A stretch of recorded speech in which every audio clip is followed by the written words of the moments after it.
Dalam nama Bapa dan Putra dan Roh Kudus. Amin. Kami bersyukur kepadamu, ya Allah Tritunggal Maha Kudus, atas segala rahmat dan kebaikan-Mu. Kami dapat berkumpul di media ini, di ruangan virtual ini, untuk mencoba menggali apa yang baik bagi kami. Kami bersyukur atas panggilan suci yang Kau tanamkan bagi kami, sesuai dengan talenta yang Kau berikan kepada kami.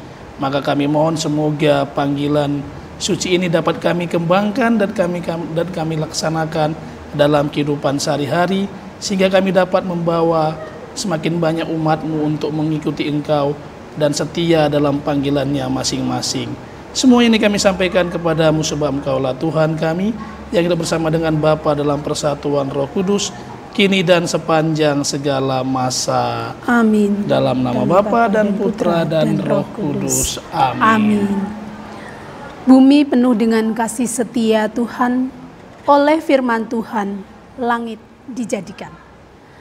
Pemirsa terkasih dalam Kristus, selamat siang dan selamat berjumpa kembali bersama saya Teresia Ari Sukarni SAG. Dan kali ini di dalam Mimbar Agama Katolik mengambil tema tentang Minggu Panggilan yang Membawa Pengharapan. Dan di tengah-tengah kita telah hadir narasumber yang tentu tidak asing lagi, adalah Frater Hendra Paulinus Simbolon. Beliau adalah frater yang sedang melaksanakan masa orientasi pastoral di Gereja Santa Maria Ratu Rosario, Selincah, Provinsi Jambi. Selamat siang, Frater. Selamat siang, Ibu. Baik, apa kabar? Baik, Ibu. Bagaimana? Sehat. Amin, puji Tuhan, sehat. Baik. Frater, tema kita tentang Minggu Panggilan yang Membawa Pengharapan. Ini dalam kaitannya dengan Minggu Panggilan, yaitu Oktav Paskah yang keempat, dan di tahun 2025 ini adalah yang ke-62. Betul ya. Nah, Frater, mengapa kok tema ini kita munculkan? Apakah ada, tentu ada pasti, berkaitan dengan apa yang menjadi latar belakang dari tema Minggu Panggilan yang Membawa Pengharapan ini kita munculkan.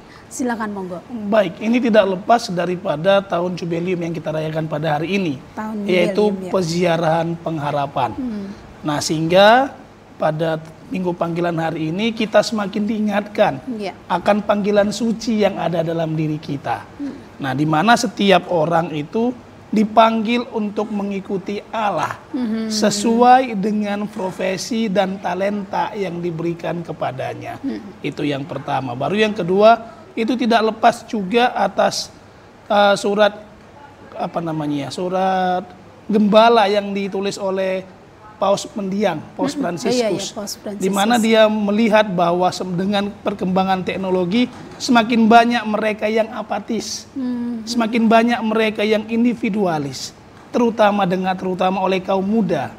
Sehingga Paus Fransiskus mengajak dalam Minggu Panggilan ini khususnya pada kaum muda untuk semakin peka. Mari bangkit, ayo maju, kita bersama-sama mensyukuri talenta yang ada dalam diri kita, terus kita kembangkan sesuai dengan bakatnya. Dan semoga melalui kita mengembangkan bakat ini, tumbuh bibit-bibit panggilan untuk panggilan khusus, menjadi seorang imam, biarawan, dan biarawati. Itulah dasarnya. Luar biasa.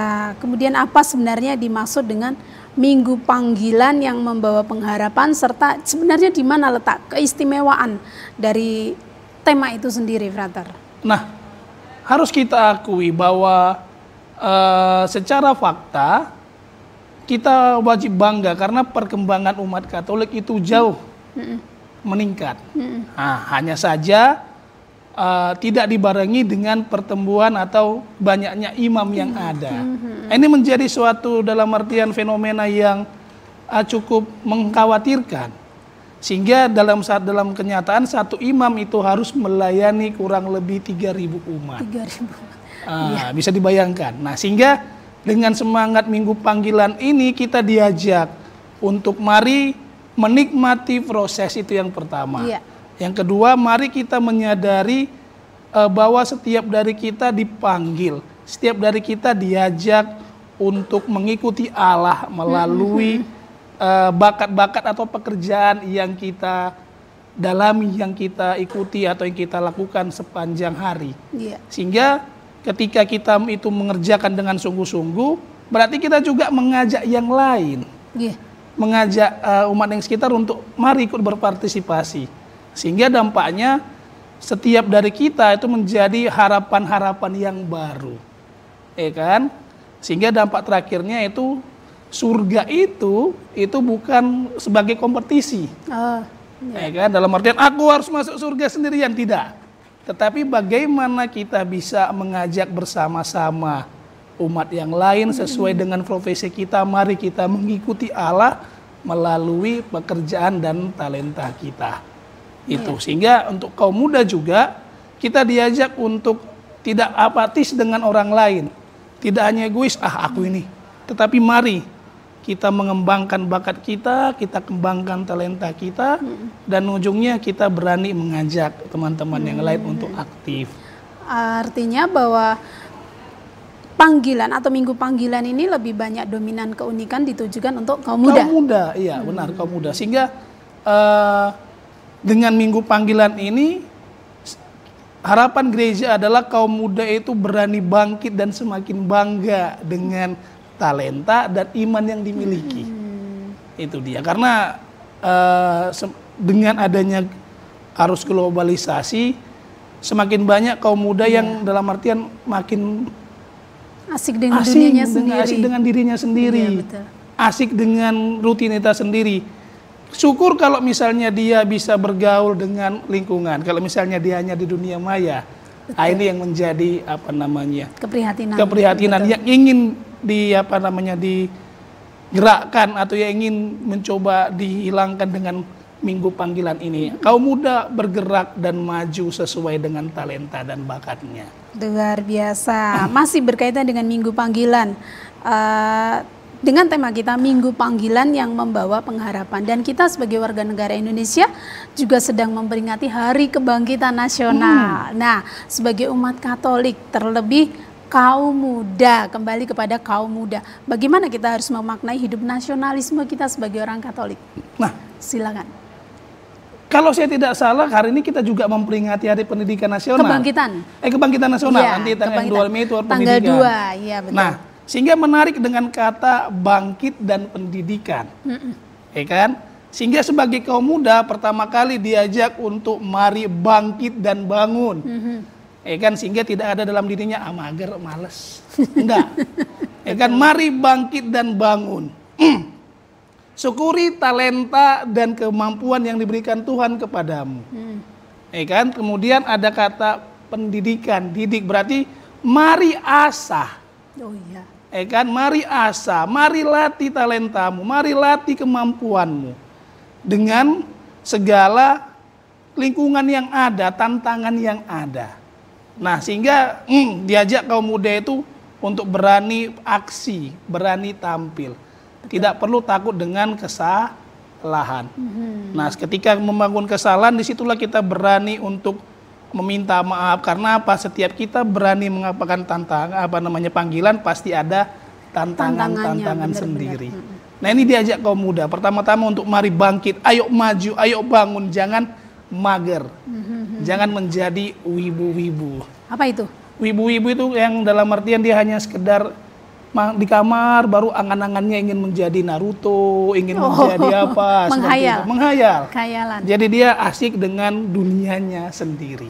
Oh, iya betul sekali. Nah, itu jadi dengan Hari Pendidikan dan Hari Kebangkitan Nasional, kaum muda diajak pertama sekali juga bangga dengan dirinya, bangga dengan nasionalismenya, dengan Indonesianya, sehingga nanti seandainya dia sudah tamat, dia sudah menyelesaikan pekerjaannya, dia sudah setia dengan skillnya, sehingga tidak tertarik lagi untuk mencari pekerjaan-pekerjaan aneh di luar negeri. Oh gitu. Artinya harus mencintai dengan produknya dalam sendiri. Iya, diri sendiri, mencintai dalam artian skillnya sendiri. Nah, sehingga kalau misalnya pun kalau ada tawaran di luar negeri yang kira-kira cocok dengan passionnya, silahkan. Tetapi bukan mencari-cari di sana lebih enak, di sana lebih enak. Nah, nanti ujung-ujungnya seperti yang kita lihat banyak kasus perdagangan manusia. Traffic light. Iya, betul-betul. Sehingga itu dicegah. dengan hari panggilan, hari dalam artian minggu panggilan ini, kita mengajak kaum muda untuk sadari kemampuanmu, sadari talentamu, kembangkan, latih dengan penuh semangat, coba hadapi tantangan demi tantangan. Dan terakhir adalah artian untuk kebangkitan nasional dan pendidikan nasional, kita harus cinta kepada Indonesia. Indonesia. Benar sekali. Iya, luar biasa, Frater. Nah, bulan ini memang bulan istimewa, Frater. Namun sebelumnya, Frater dan juga pemirsa terkasih dalam Kristus, mari kita saksikan pariwara berikut ini.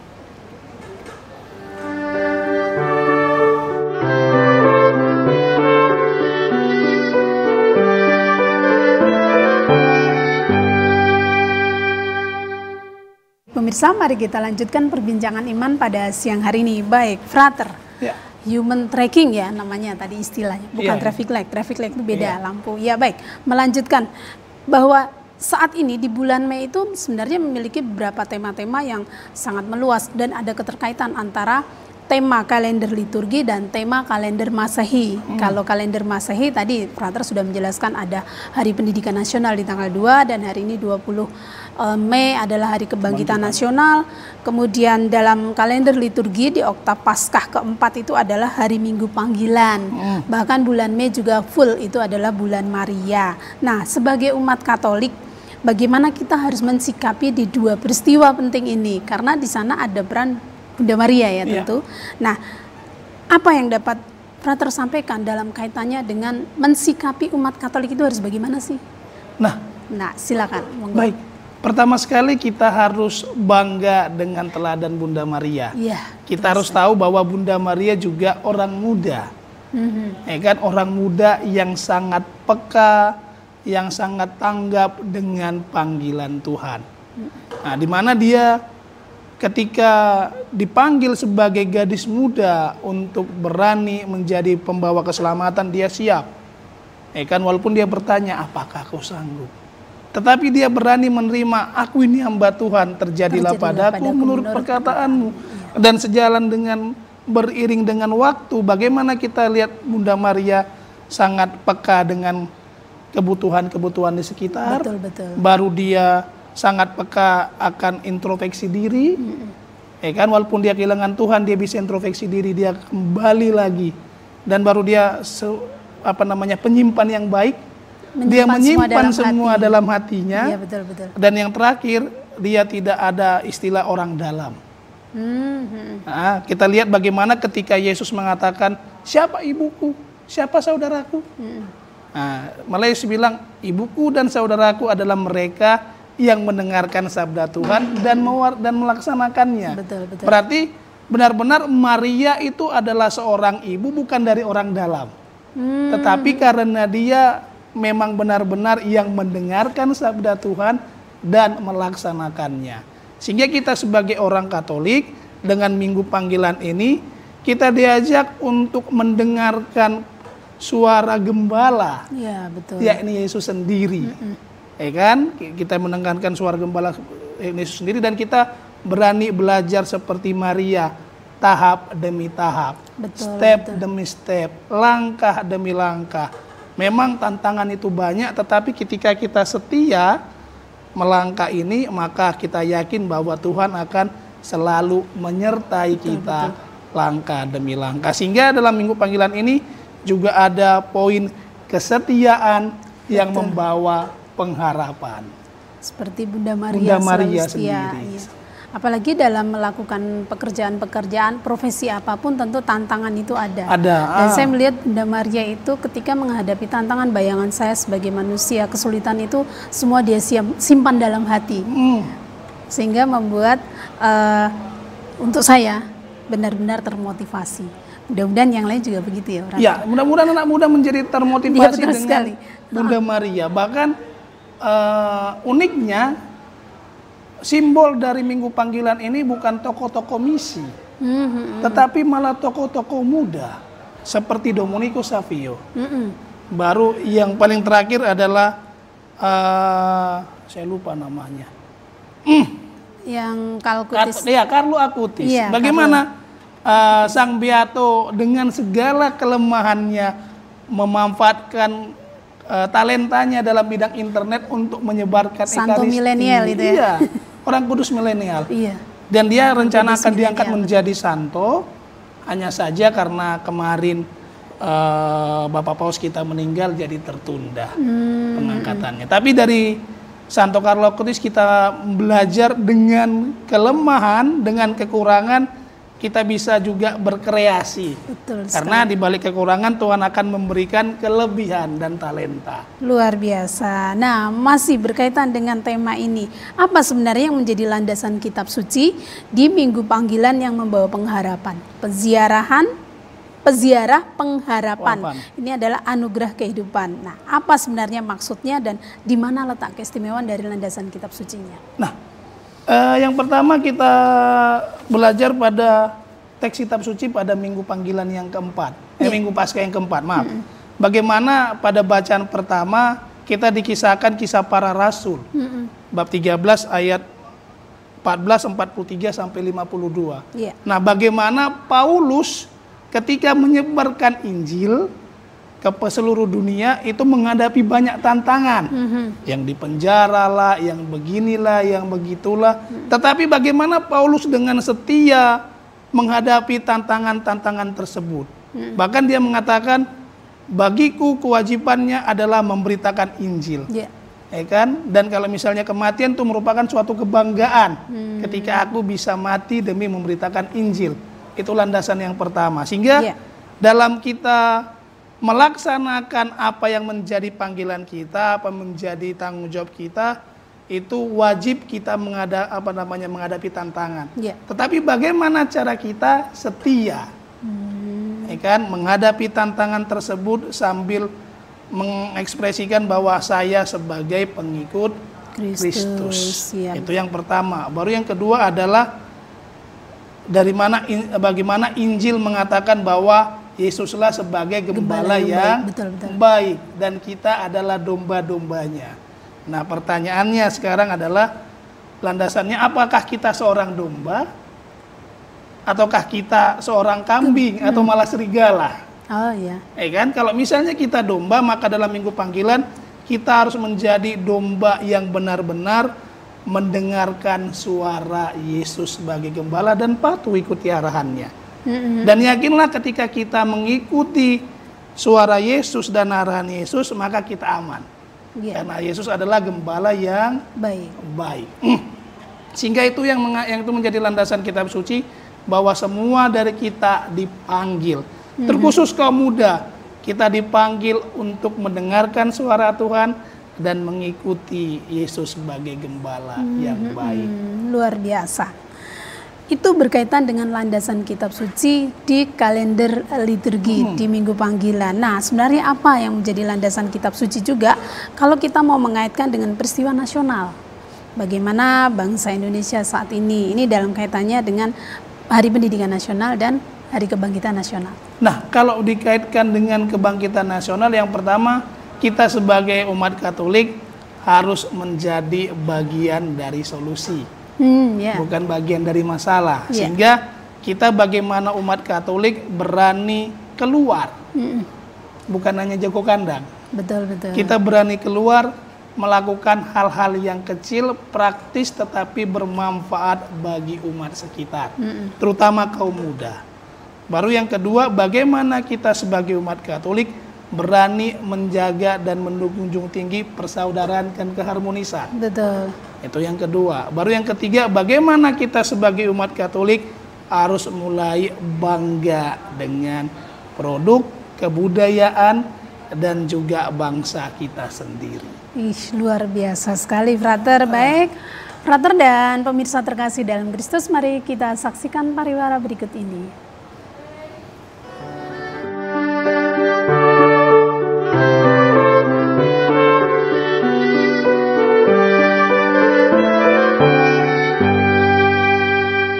Pemirsa, mari kita lanjutkan perbincangan iman pada sore hari ini. Baik, Frater, berkaitan dengan landasan kitab sucinya, tentu mungkin Frater dapat menyampaikan sebelum kepada pesan-pesan iman ya, sumber kitab suci dari Kita sebagai bangsa Indonesia memperingati Hari Pendidikan Nasional dan juga Hari Kebangkitan Nasional yang menjadi sumber kitab sucinya. Mungkin Frater dapat menjelaskan sedikit.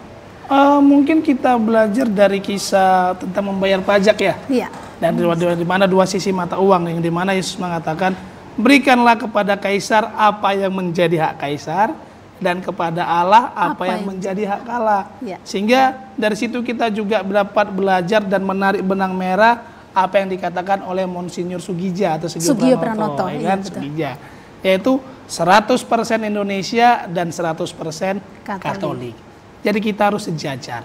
Jadi ketika kita menjadi panggilan, terpanggil untuk mengembangkan iman Katolik, kita juga harus terpanggil untuk mengembangkan diri sebagai warga negara Indonesia yang baik. Luar biasa. Kemudian pesan-pesan iman Frater sebagai tokoh agama Katolik sekaligus sebagai calon imam.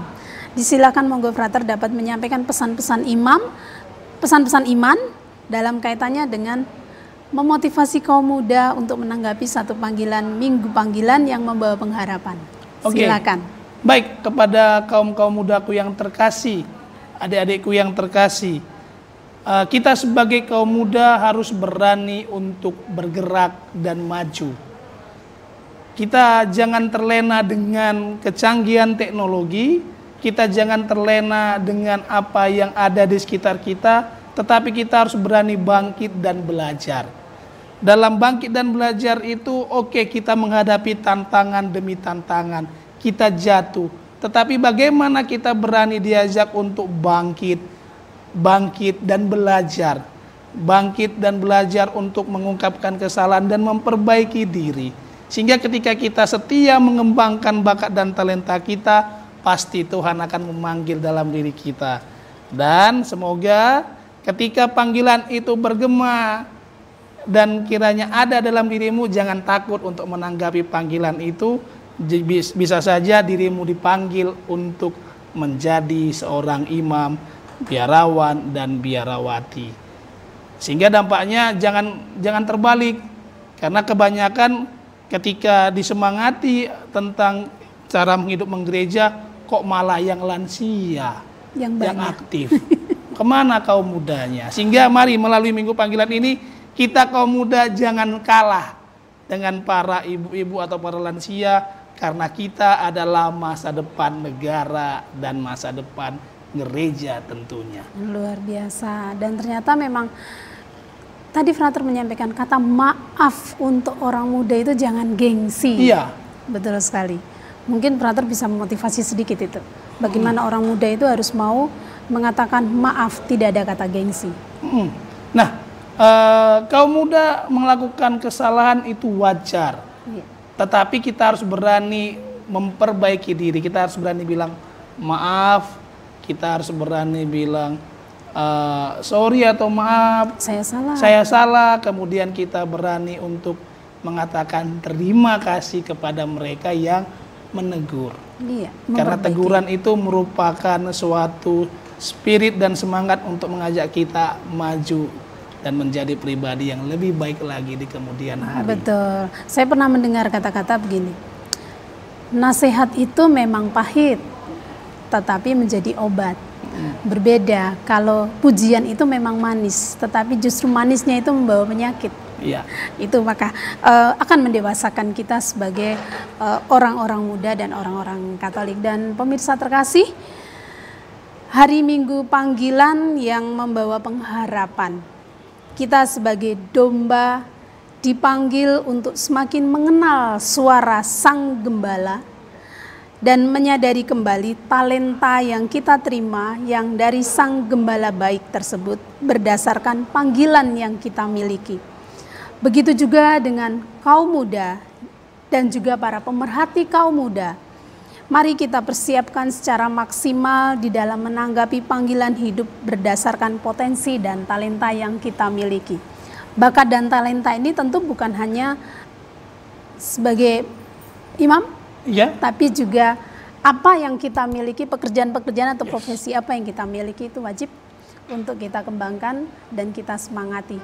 Begitu, Frater? Benar. Baik, demikianlah pemirsa terkasih dalam Kristus, perbincangan iman kita pada sore hari ini. Akhir kata, saya Teresia Ari Sukarni mengucapkan terima kasih, selamat sore, dan Tuhan memberkati kita semuanya.